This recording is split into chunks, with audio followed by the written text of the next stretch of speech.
ಎಲ್ಲ ನನ್ನ ಆತ್ಮೀಯ ವಿದ್ಯಾರ್ಥಿಗಳಿಗೆ ನಮಸ್ಕಾರ. ಗಗನಯಾನ ನಿರ್ವಹಣಾ ಕನ್ನಡ 4ನೇ ಸೆಮಿಸ್ಟರ್ BBA ಏವಿಯೇಷನ್ ಈ ವಿಭಾಗದ ವಿದ್ಯಾರ್ಥಿಗಳಿಗೆ ಈ ಒಂದು ಪುಟ್ಟ ವಿಡಿಯೋ. ಘಟಕ 1 ಆಹಾರ.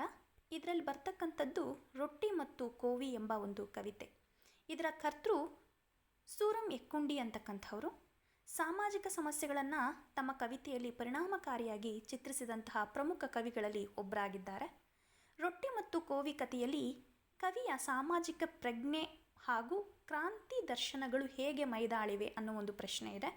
ಈ ಕವಿತೆಯಲ್ಲಿ ಕವಿ ಸಮಾಜದಲ್ಲಿರುವ ಬಡತನ, ಹಸಿವು ಮತ್ತು ಆರ್ಥಿಕ ಅಸಮಾನತೆಯನ್ನು ಅತ್ಯಂತ ತೀವ್ರವಾಗಿ ಚಿತ್ರಿಸಿದ್ದಾರೆ.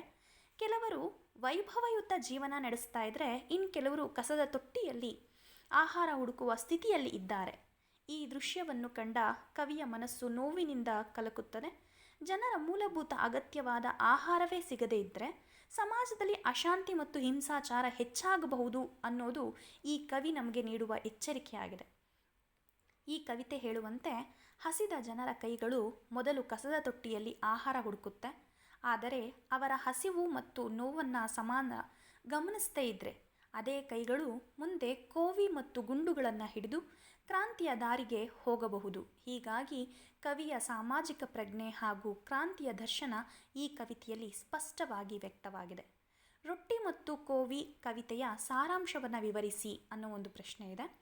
ರೊಟ್ಟಿ ಮತ್ತು ಕೋವಿ ಈ ಕವಿತೆಯಲ್ಲಿ ಕವಿ ಸಮಾಜದಲ್ಲಿರುವಂತಹ ಆಹಾರದ ಅಸಮಾನತೆ ಮತ್ತು ಬಡವರ ದುಸ್ಥಿತಿಯನ್ನು ಮನಮುಟ್ಟುವ ರೀತಿಯಲ್ಲಿ ಚಿತ್ರಿಸಿದ್ದಾರೆ. ಜನರು ಹೊಟ್ಟೆಪಾಡಿಗಾಗಿ ಕಸದ ತೊಟ್ಟಿಯಲ್ಲಿ ಉಳಿದ ಆಹಾರ ಹುಡುಕುವ ಪರಿಸ್ಥಿತಿಯನ್ನು ಕವಿ ನೋವಿನಿಂದ ವಿವರಿಸ್ತಾರೆ. ಹಸಿವು ಮನುಷ್ಯನನ್ನು ಎಂತಹ ಸ್ಥಿತಿಗೆ ಕೊಂಡೊಯ್ಯುತ್ತದೆ ಎಂಬುದನ್ನು ಕವಿ ಸೂಕ್ಷ್ಮವಾಗಿ ಚಿತ್ರಿಸಿದ್ದಾರೆ. ಜನರಿಗೆ ಸರಿಯಾದ ಆಹಾರ ದೊರೆಯದೇ ಇದ್ದರೆ ಅವರಲ್ಲಿ ಅಸಮಾನತೆ ಮತ್ತು ಕ್ರೋಧ ಹೆಚ್ಚಾಗುತ್ತದೆ. ಈ ಅಸಮಾಧಾನವೇ ಮುಂದೆ ಕ್ರಾಂತಿಗೆ ಕಾರಣವಾಗಬಹುದು ಎಂದು ಕವಿ ಸೂಚಿಸಿದ್ದಾರೆ. ಈ ಕವಿತೆಯ ಮೂಲಕ ನಮ್ಮೆಲ್ಲರಿಗೂ ಆಹಾರ, ಸಮಾನತೆ ಮತ್ತು ಮಾನವೀಯತೆ ದೊರೆಯುವಂತೆ ಸಮಾಜ ನಿರ್ಮಾಣವಾಗಬೇಕು ಅನ್ನೋದು ಈ ಕವಿಯ ಆಶಯವಾಗಿದೆ. ಇನ್ನು 4ನೇ ಪ್ರಶ್ನೆ, ಕಸದ ತೊಟ್ಟಿಯಲ್ಲಿ ಆಹಾರ ಹುಡುಕುವ ಕೈಗಳು ಮುಂದೆ ಕೋವಿ ಮತ್ತು ಗುಂಡುಗಳನ್ನು ಕೈಗೆತ್ತಿಕೊಳ್ಳಬಹುದು. ಪದ್ಯದ ಹಿನ್ನೆಲೆಯಲ್ಲಿ ವಿವರಿಸಿ ಅನ್ನೋ ಒಂದು ಪ್ರಶ್ನೆ ಇದೆ. ಅಂದರೆ ಹಸಿವು ಮನುಷ್ಯನ ಅತ್ಯಂತ ದೊಡ್ಡ ಸಮಸ್ಯೆ. ಹೊಟ್ಟೆಪಾಡಿಗಾಗಿ ಮನುಷ್ಯನು ಯಾವುದೇ ಕೆಲಸಕ್ಕೂ ಇಳಿಯಬಹುದು. ಕವಿತೆಯಲ್ಲಿ ಬಡವರು ಕಸದ ತೊಟ್ಟಿಯಲ್ಲಿ ಉಳಿದ ಆಹಾರವನ್ನು ಹುಡುಕ್ತಾ ಇರುವ ದೃಶ್ಯ ಬರುತ್ತೆ. ಇದು ಸಮಾಜದ ಒಂದು ಆರ್ಥಿಕ ಅಸಮಾನತೆಯ ಸಂಕೇತವಾಗಿದೆ. ಜನರ ಹಸಿವು, ನೋವು ಮತ್ತು ಬಡತನವನ್ನು ಸರ್ಕಾರ ಹಾಗೂ ಸಮಾಜ ನಿರ್ಲಕ್ಷಿಸಿದ್ರೆ ಅವರಲ್ಲಿ ಅಸಮಾಧಾನ ಮತ್ತು ಕ್ರೋಧ ಹೆಚ್ಚಾಗಿ ಆಗ ಅವರು ತಮ್ಮ ಹಕ್ಕುಗಳಿಗಾಗಿ ಹೋರಾಟದ ದಾರಿಗೆ ಹೋಗಬಹುದು. ಈ ಹೋರಾಟವು ಮುಂದೆ ಹಿಂಸಾತ್ಮಕ ರೂಪ ಪಡೆದು ಕೋವಿ ಮತ್ತು ಗುಂಡುಗಳನ್ನು ಹಿಡಿಯುವ ಮಟ್ಟಕ್ಕೂ ತಲುಪಬಹುದು.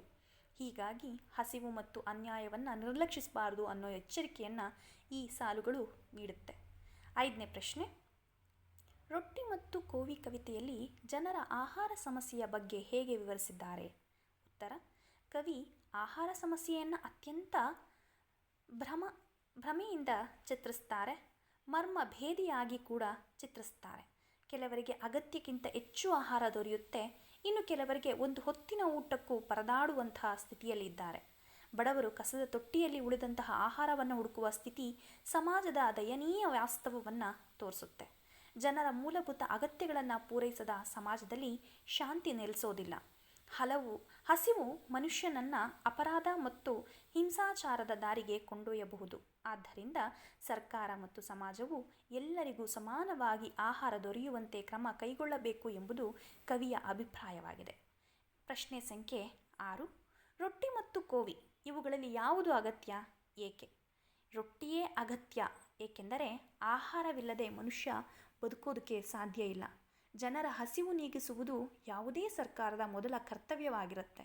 ಜನರಿಗೆ ಹೊಟ್ಟೆ ತುಂಬ ಆಹಾರ ದೊರೆಯದೇ ಇದ್ದರೆ ಸಮಾಜದಲ್ಲಿ ಅಶಾಂತಿ, ಹಿಂಸಾಚಾರ ಮತ್ತು ಕ್ರಾಂತಿ ಉಂಟಾಗಬಹುದು.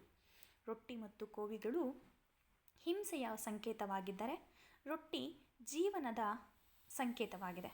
ಆದ್ದರಿಂದ ಸಮಾಜದಲ್ಲಿ ಶಾಂತಿ ಮತ್ತು ಸಮಾನತೆ ನೆಲೆಸಬೇಕು ಅಂದರೆ ಮೊದಲು ಜನರಿಗೆ ಆಹಾರದ ಸಮಸ್ಯೆಯನ್ನು ಪರಿಹರಿಸಬೇಕು.